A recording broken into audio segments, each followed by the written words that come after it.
ശബരിമല വിളക്ക് ഉത്സവത്തോടനുബന്ധിച്ച് ഏത് അടിയന്തര സാഹചര്യവും നേരിടാൻ സജ്ജമാണെന്ന് സംസ്ഥാന പോലീസ് മേധാവി ഷെയ്ഖ് ദർവേഷ് സാഹിബ്. സുരക്ഷാ ക്രമീകരണങ്ങളുടെ ഭാഗമായി ഇത്തവണ ഹെലികോപ്റ്റർ സേവനവും ഉറപ്പാക്കിയിട്ടുണ്ടെന്നും അദ്ദേഹം പറഞ്ഞു. ശബരിമലയിലെത്തി ഉന്നത പോലീസ് ഉദ്യോഗസ്ഥരുമായി DGP സുരക്ഷാ ക്രമീകരണങ്ങൾ വിലയിരുത്തി. നിലയ്ക്കലിലും പമ്പയിലും സുരക്ഷാ ക്രമീകരണങ്ങൾ നേരിട്ടെത്തി വിലയിരുത്തിയതിനു ശേഷമാണ് സംസ്ഥാന പോലീസ് മേധാവി ശബരിമലയിലെത്തിയത്. സന്നിധാനത്തെത്തിയ ശേഷം ഉന്നത പോലീസ് ഉദ്യോഗസ്ഥരുമായി DGP സുരക്ഷാ ക്രമീകരണങ്ങൾ വിലയിരുത്തി.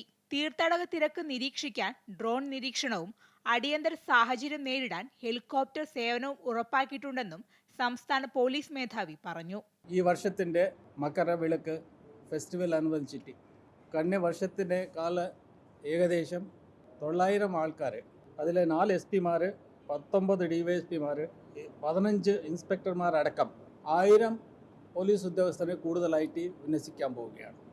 അത് മാത്രമല്ല, ഇവിടുത്തെ സുരക്ഷ ഉറപ്പാക്കാൻ വേണ്ടി ഡ്രോൺ സംവിധാനം, പിന്നെ ഹെലികോപ്റ്റർ സർവൈലൻസും കൂടി വെച്ചിട്ടുണ്ട്. ഇതിൻ്റെ പുറമെ CCTV ക്യാമറ സർവൈലൻസും കൂടാതെ നമ്മളെ BDDS യൂണിറ്റിൻ്റെ സെക്യൂരിറ്റി ചെക്കിംഗ് ഒക്കെ ഉണ്ടാവുന്നതാണ്. മകരവിളക്ക് ദിവസത്തെ സുരക്ഷാ ഡ്യൂട്ടിക്ക് മാത്രം 1000 പോലീസ് ഉദ്യോഗസ്ഥരെ അധികമായി നിയോഗിച്ചിട്ടുണ്ട്.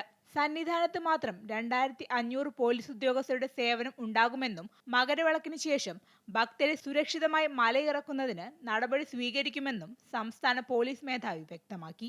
മകരജ്യോതി ദർശനത്തിന് ശേഷം ഭക്തജനങ്ങൾ തിരിച്ചു പോകുമ്പോൾ അവർക്ക് ഒരു ബുദ്ധിമുട്ടില്ലാതെ, ഏതെങ്കിലും ഒരു അപകടം സംഭവിക്കാതെ എല്ലാവരും വളരെ സുഗമമായിട്ട് അവരുടെ നാട്ടിലേക്ക് തിരിച്ചു പോകാനുള്ള ഒരു എക്സിറ്റ് പ്ലാനും അതിൻ്റെ എല്ലാ സംവിധാനങ്ങളും ഒരുക്കിയിട്ടുണ്ട്.